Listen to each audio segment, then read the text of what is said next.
Hey everyone, today we're diving into the skies of World War II.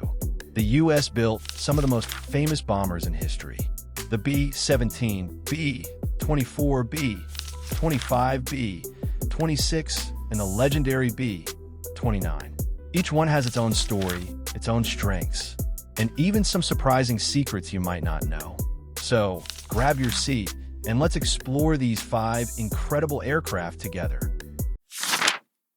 They called it the Flying Fortress. Brass thought it could bomb targets by day, unescorted, and shoot its way out of trouble. Reality? The sky was full of flak, fighters, and fire. And the B-17? It kept going anyway. It was slow, heavy, not pretty, but it had 13 machine guns, armored crew positions, and a reputation. The plane that brought you home, on fire, missing parts but flying. Schweinfurt, 1943. 60 B-17s were lost in one day. Hundreds of men gone, but bombers kept flying back. One had its nose blown off. Another landed with half a wing. Some didn't land at all. They crashed back into England, and the crew still walked away. To the Luftwaffe, it was a wall of steel in the sky. To its crews, it was hope. You could lose engines, wings, even a tail, and still make it home. Barely. By war's end, the B-17 had dropped over 640,000 tons of bombs. Was it invincible? No. Was it unstoppable? Also no. But it was something else. Unforgettable. April 1942. 16 B-25 bombers launched from the USS Hornet, headed straight for Japan. No return plan. No second wave. Just a message.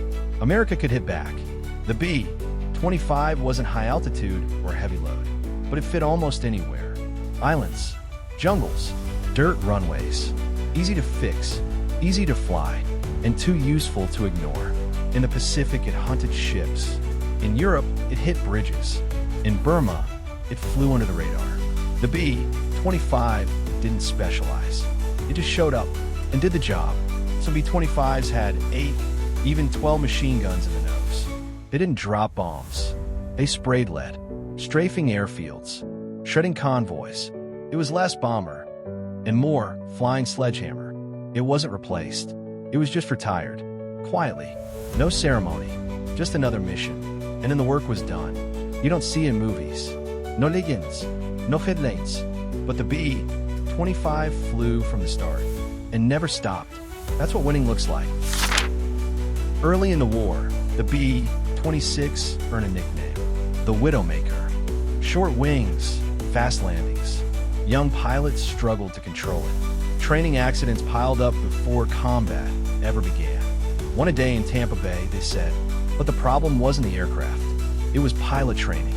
With better instruction, longer runways, and new tactics, crews started to trust the Marauder and saw what it could really do. The B-26 was faster than most fighters. Its slim profile made it hard to hit. In France and Italy, it flew low, struck with precision, and got out before the flak could bite. From Normandy to the Rhine, it flew over 110,000 missions. It delivered heavy payloads and returned with fewer losses than any other Allied bomber. No big movies, no spotlights, but ask the crews who flew it, and they'll tell you, it brought them home. What began in fear ended in trust. The B-26 Marauder wasn't just a bomber, it was a survivor. It flew farther. It carried more bombs. It was faster. The B-24 Liberator looked better on paper than the B-17. So why did crews hate it?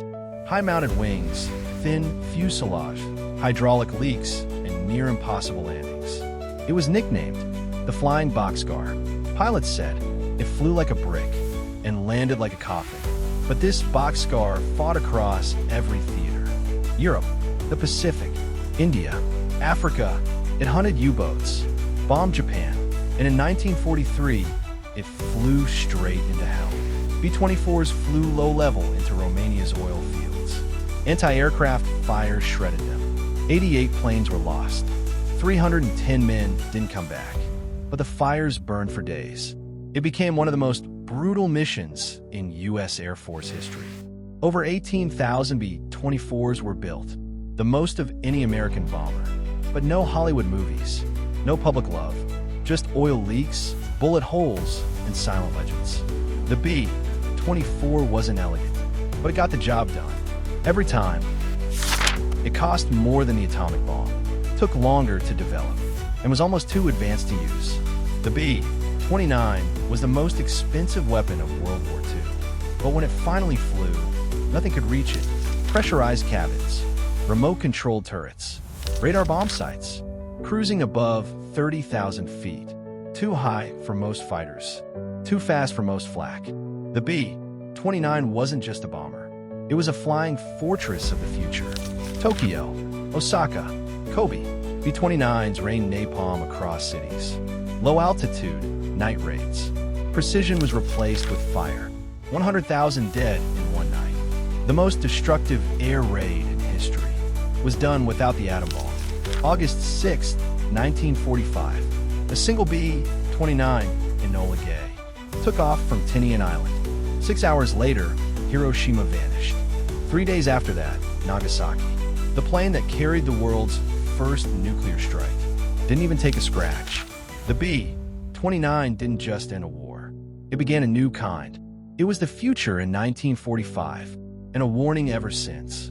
Not every victory looks like one. And that's it for today. 5 U.S. bombers, 5 amazing stories from World War II. Which one was your favorite? Let me know down in the comments. If you enjoyed this video, make sure to hit that like button and subscribe for more journeys into history's skies. Until next time, keep exploring.